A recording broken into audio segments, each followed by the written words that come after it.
তুমি আমাকে কাদের হাতে ন্যস্ত করলা?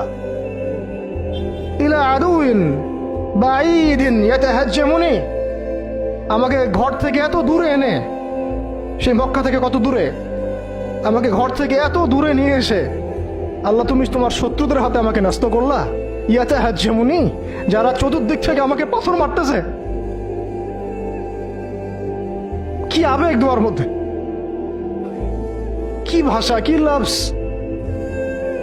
ইলা আদুইন বাঈদিন ইয়াতাহাজ্জামুনি, তুমি আমাকে আল্লাহ ঘর থেকে বের করে এত দূরে নিয়ে আসলা, শত্রুদের হাতে সোপর্দ করলা, তারা আমাকে চতুর্দিক থেকে পাথর মারতেছে।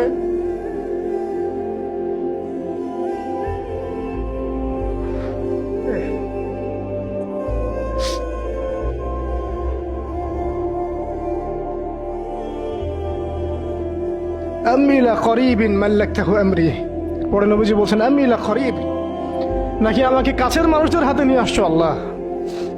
আল্লাহ তুমি কি আমাকে কাছের মানুষদের হাতে উঠাই দিছ?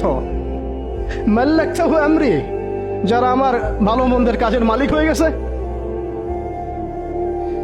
এইভাবে দোয়া করতে লাগলেন নবী সাল্লাল্লাহু আলাইহি ওয়াসাল্লাম। যায়েদ বিন হারিস রাদিয়াল্লাহু আনহু শামিল আছেন এখানে। তারপরে নবীজি বলছেন ইল্লাম তাকুন সাখিতুন আলাই ফালা উবালি, আল্লাহ এত কিছুর পরও যদি তুমি আমার প্রতি অসন্তুষ্ট না হও, আমার কিছুই যায় আসে না। আল্লাহ এত কিছু হয়ে গেল, এরপরে যদি তুমি আমার উপর অসন্তুষ্ট না হও, অন্তত আমার কিছুই যায় আসে না। আলহামদুলিল্লাহ।